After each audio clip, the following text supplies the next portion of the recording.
How to analyze fantasy football, QB value versus real life. Have you ever wondered how to compare a quarterback's value in fantasy football to their performance in real life? It can be tricky, but understanding the differences is key.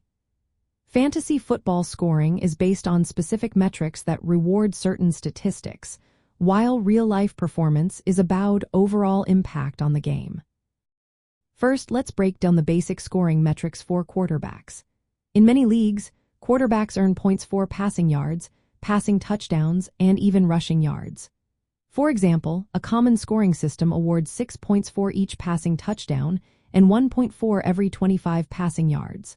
However, throwing interceptions can cost a quarterback 2 points. These rules help translate a quarterback's real-life stats into fantasy points. Next, we should look at some key performance indicators that can predict fantasy success. One important metric is expected points added per passing attempt. This statistic measures how much a quarterback contributes to scoring with each pass attempt. It's a strong indicator of fantasy value because it reflects efficiency and impact beyond just yardage. However, remember that this stat can depend on the team's overall performance, including offensive line protection and play calling. Another factor to consider is sack avoidance. Sacks can hurt both a quarterback's fantasy score and their real-life effectiveness. A quarterback with a low sack rate is likely to maintain higher fantasy value by avoiding negative plays and keeping drives alive. Rushing ability is also significant in fantasy football. Unlike real-life evaluations, rushing yards and touchdowns can add a lot of points in fantasy. Mobile quarterbacks who can gain yards on the ground often have higher fantasy ceilings, even if their passing stats are not outstanding. Volume and opportunity play a big role too. A quarterback who gets more passing attempts and rushing chances is likely to score more fantasy points.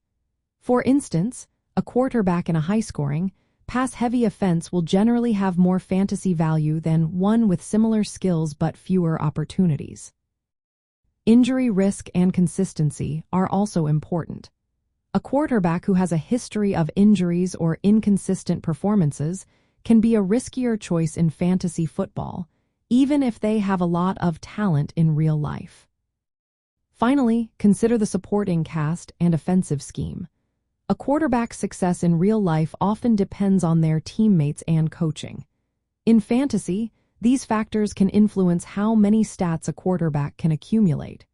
A quarterback with strong receivers and an aggressive passing scheme is likely to have higher fantasy value. When analyzing quarterbacks for fantasy football, it helps to rank them in tiers based on projected fantasy points. This involves considering all the metrics we discussed, along with the context of their situation.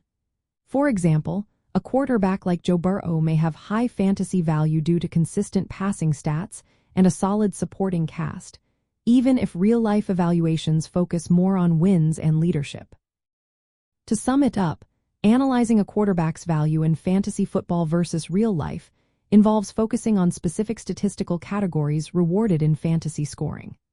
Understanding metrics like expected points added and sack avoidance, along with factors like rushing ability, opportunity, injury risk, and team context, can help you identify which quarterbacks offer the best fantasy return compared to their real-life performance.